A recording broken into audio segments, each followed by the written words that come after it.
So going on like J-Swipe or J-Date is essentially like going through the camera roll of like screenshots your mom has of like people, like her friends' sons or daughters that she's trying to set you up with. You're just like, nope, still no winners here, but like, thank you for trying. Is it rolling?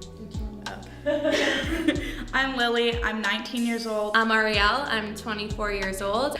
My name is Enbar, I'm 23. I'm Ariel, I'm 28 years old. I absolutely feel pressure not only from my parents, but also from every other person in my family and every other Jew I know. Over the summer, I had this like deep talk with my father, my Abba actually, and he was telling me about how I like told him, I'm like, I don't need to marry a Jew because my kids are gonna be Jewish. And he said, see, like, I know where you're going with that, but you have 2 younger brothers and you're the role model. So you need to marry Jewish so they marry Jewish. And I was like, wow, that's a lot of pressure.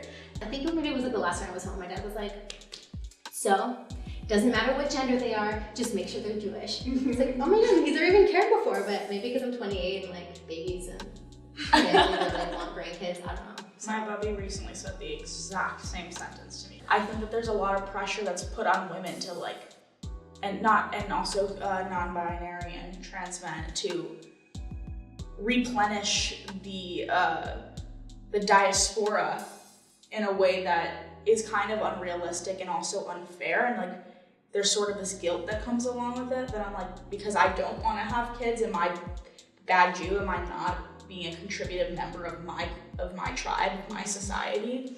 I feel like maybe it was almost like a turn on for them to be Jewish because it was like, oh, my family would like you and like you fit in and I'd fit in and I'm just like doing everything perfect and like I don't want that. I feel like I'd have a lot of like connections with someone who's Jewish, but then I actually like I'll meet someone who's Jewish and I'm like, oh my God, we have nothing in common except like I'm romanticizing the whole Jewish part aspect of them. I have noticed that kind of recently that like if they're not Jewish, I take them less seriously. I don't know, like I think I still struggle with, is it brainwashing or is it like honest?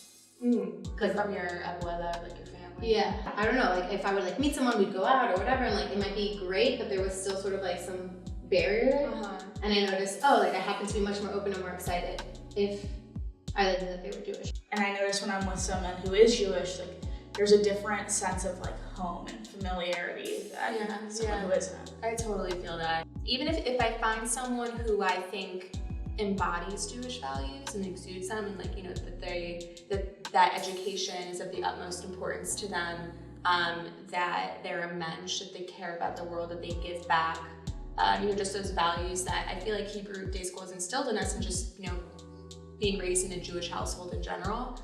And so sometimes I feel like, okay, if a dude's not Jewish but he has that, that's okay. And as long as I can impart all that shit to my kids, that's what's the most important.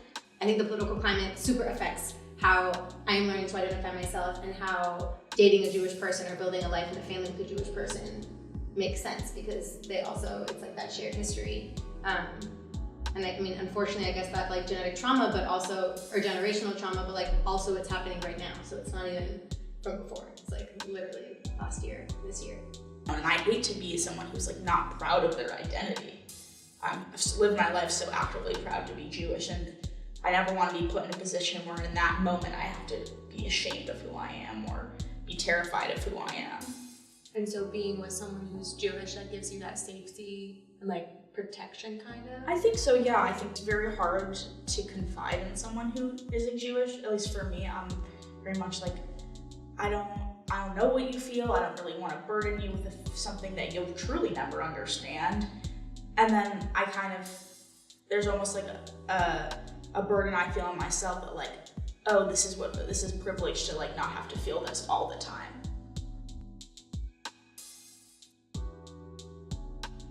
Number one fuckable Jew is Zoe Kravitz. Yeah.